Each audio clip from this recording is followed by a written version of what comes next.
Merci aux acteurs.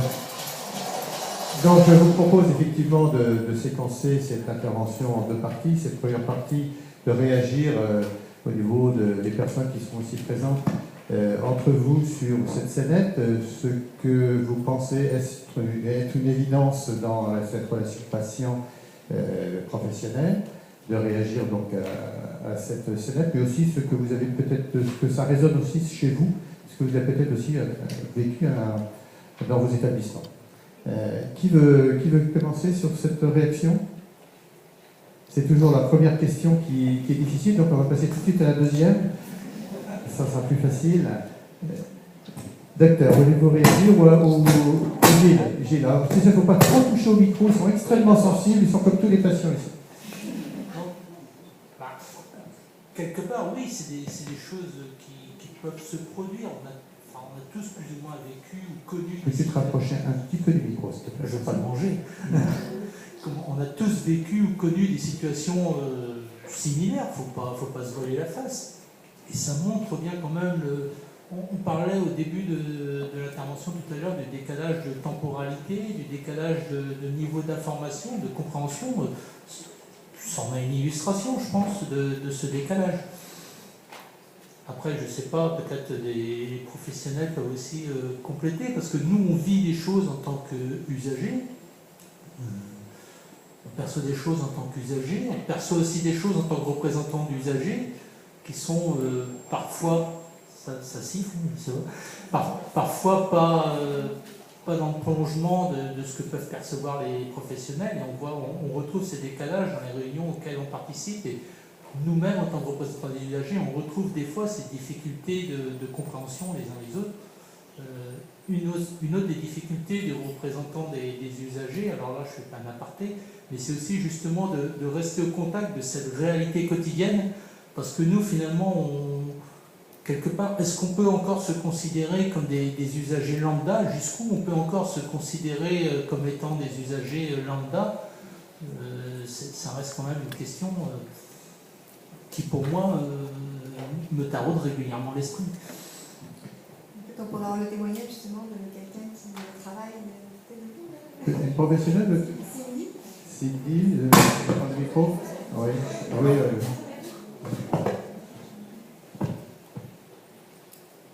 Alors on voit bien, sur le parcours dès le départ en fait de l'institution, le lieu de vie, qu'il y a déjà un manquement d'information envers la famille, et le cheminement se poursuit. Sur l'établissement, visiblement, ça n'a pas l'air très clair au niveau de la signalétique déjà dès le départ, afin qu'il puisse voir sa maman. Ensuite, on lui dit simplement d'attendre, mais le temps d'attente est quand même excessivement long. Il n'y a aucun soignant qui vient vers Monsieur Rose pour savoir comment il va. Je pense que l'inquiétude se majore aussi. Et le chirurgien vient simplement dire, voilà, intervention ce soir, voilà, il ne donne pas suffisamment non plus d'éléments concernant l'état de santé actuel, parce que le temps est quand même, voilà, on parle de temporalité, je pense qu'on va continuer à en parler toute la journée, mais le temps a son importance, mais l'information à donner aussi sur l'instant est importante. Et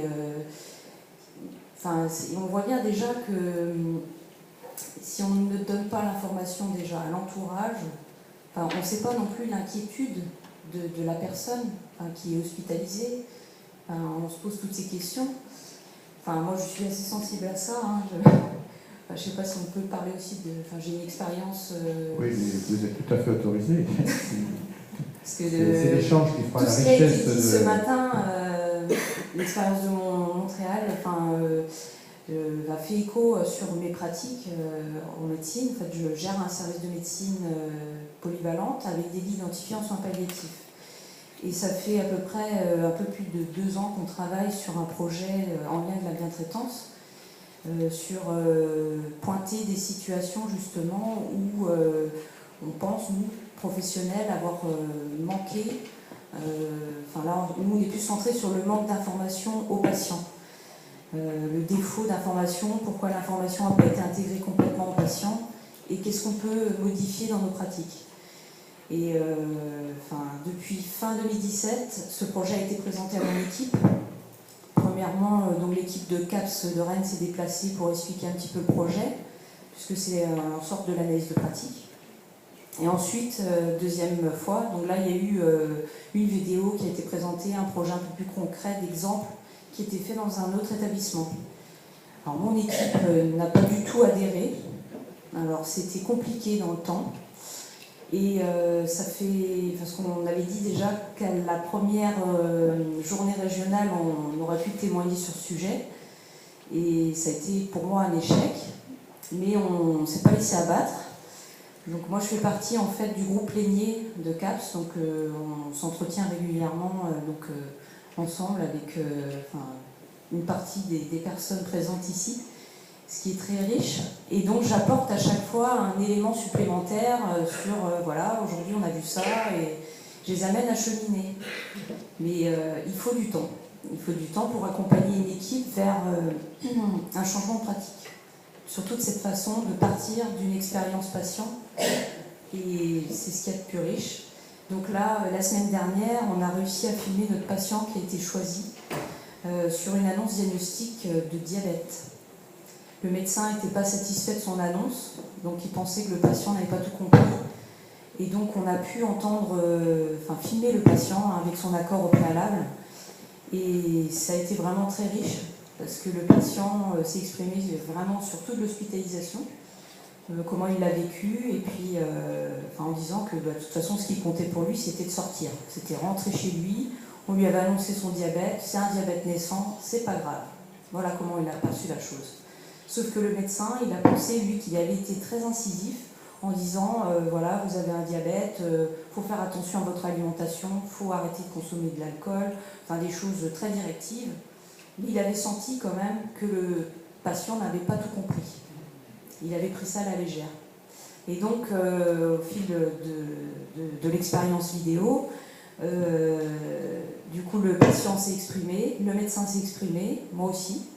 Et ensuite, on a échangé. Et là, ce qui était vraiment impressionnant, c'est que le patient a retenu 3 éléments. Voilà, je sais que le diabète, c'est à vie, c'est une maladie chronique, et ça peut être grave. Et il est sorti avec le sourire. C'est quelque chose de fort. Et il a dit, j'ai bien fait de venir aujourd'hui. Donc maintenant, de cette expérience-là, j'ai envie de montrer à l'équipe, là maintenant, la vidéo, elle va être construite, donc on va la faire vivre, cette vidéo, pour analyser vraiment étape par étape qu'est-ce qu'il faut qu'on corrige, se remettre vraiment en question surtout, parce que le soignant perçoit l'info donnée, voilà, je suis sûre que le patient a compris, mais on n'a pas de feedback, on ne prend pas le temps de ça. De reconnaître l'autre Oui. Dans ses émotions. Tout à fait. Voilà. Quelqu'un veut réagir à ces propos? Oui, monsieur Lugo, peut-être? Oui. Pardon. On va faire un premier temps table ronde et on échangera avec la salle après, si vous voulez bien. Pour avoir la totalité de vos questionnements par rapport aux intervenants. Oui. Oui, je voulais tout simplement dire que la sellette que nous avons vue, c'est bien ce que nous ne voudrions pas voir, nous les usagers, dans les établissements. Malheureusement, eh bien, ça se passe souvent comme ça, ou à peu près. Et les professionnels de santé n'en ont pas conscience. Ils auront conscience de faire correctement leur travail, et les usagers, de leur côté, eh bien, le perçoivent mal. D'où l'importance de ce partenariat et de pouvoir en discuter. Voilà, c'est ce qui m'est venu à l'esprit en regardant cette sellette. Qui veut réagir, docteur Roxane? Je veux bien réagir. En effet, je vous rejoins tout à fait. On peut imaginer quand on voit la scénette que c'est caricatural, mais non, c'est vraiment passé. Et c'est la vraie vie, et c'est des situations dans lesquelles, malheureusement, il y en a de trop, même une, c'est une de trop. Et c'est vrai que je vous rejoins, pour emmener une équipe, alors moi je suis présidente du comité médical et des soins, donc c'est pour emmener 10 établissements, 10 équipes médico-soignantes. Il faut vraiment une prise de conscience à un moment pour qu'on aille tous dans la même direction, et souvent, certes, le temps est souvent mis en avant, cependant le temps qu'on investit, il peut être de qualité, parfois court, mais ce qui est important c'est la qualité. et on va gagner du temps et beaucoup de temps après, je vous rejoins. Mais c'est vrai que souvent, on est médecin, soignant, quand on voit ça, on dit c'est chez les autres, nous on n'est quand même pas à ce point-là. Si, des fois on est à ce point-là. Et donc là, nous on a travaillé au niveau du groupe sur parole d'usager, on a fait un film sur la relation, vraiment la relation soignant-soigné. Et j'en parlais, puisqu'on a covoituré ensemble ce matin. Il y a le retour sur les médecins, hein, le suivi des résidents qui sont suivis par leurs médecins traitants, les équipes, les soignants. Il y a beaucoup de paroles, beaucoup de verbatim. Mais on va aller encore un petit peu plus loin parce que comme là on est resté dans le champ médico-social, il faut que ceux qui soient dans le champ des établissements sanitaires, ils vont dire oui mais ça c'est dans le médico-social, c'est pas dans le sanitaire. Donc on va faire sans doute un radio-trottoir hein, dans nos établissements pour aller plus loin parce qu'on a toujours l'impression que c'est l'autre. Alors donc il faut vraiment qu'on avance ensemble pour entraîner tout le monde. Connaître, se reconnaître. Qui veut réagir, M. Le Goff? Patient?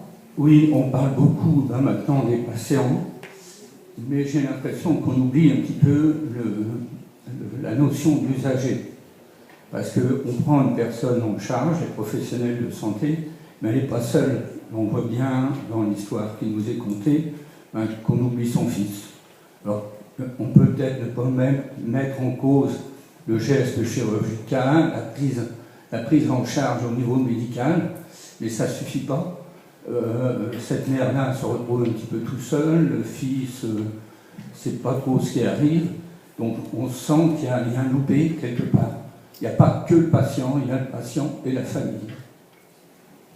Merci. Je pense que c'est un bon exemple en tout cas pour montrer effectivement les aidants, pendant très longtemps, en tous les cas, on les a totalement oubliés.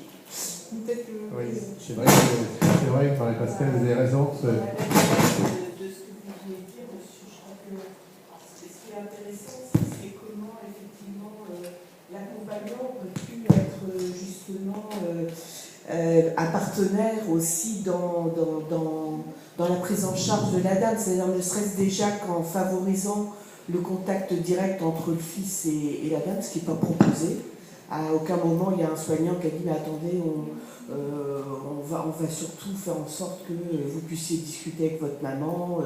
Enfin, on sent que ça vient à la fin quand il a fini son périple pour trouver sa mère.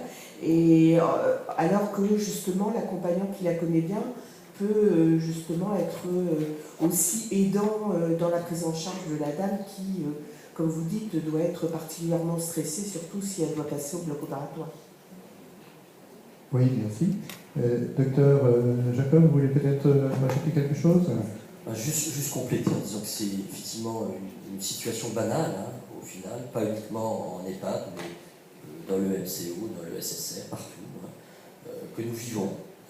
Voilà, on est malheureusement confronté à ça et on a la conviction, on est membre d'un département qualité, donc on travaille sur les plaintes, la réclamation, la déclaration des événements indésirables associés aux soins, et nous savons que c'est du quotidien.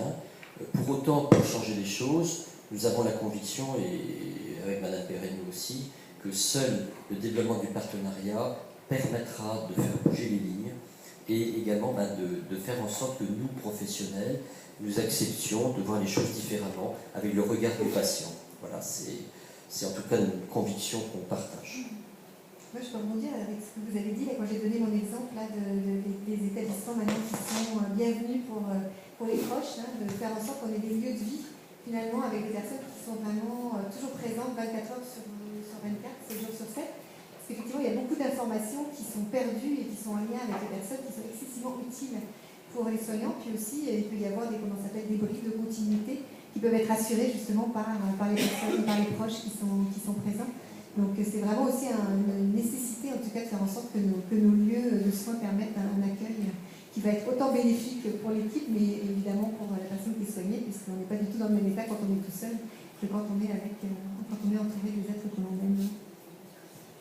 Oui, c'est effectivement les êtres qu'on aime, effectivement. Madame Soriel. Moi, il y a des questions quand même, on en a parlé un petit peu avec Gilles ce matin, et puis en préparant la journée d'aujourd'hui. C'est le terme d'usager, parce qu'en fait, on parle droit des usagers.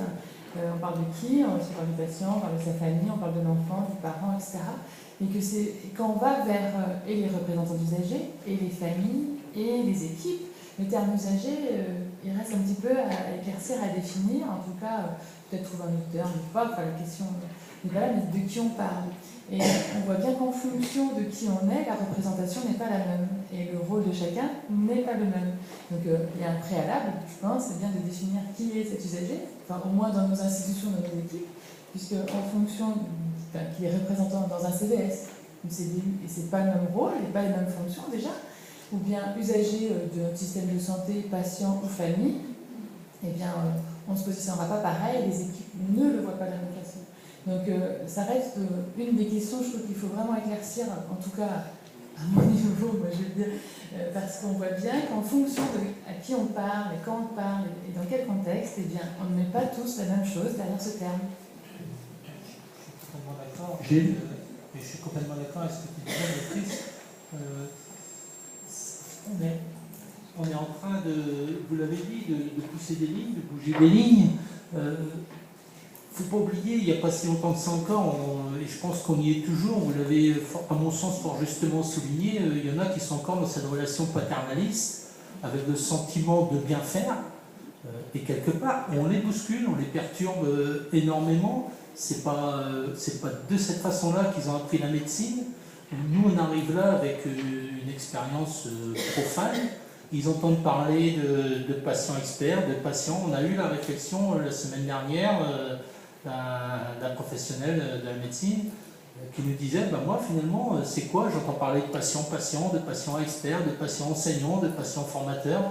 Là, on a le même dilemme avec l'usager. Et tout ça, c'est perturbant.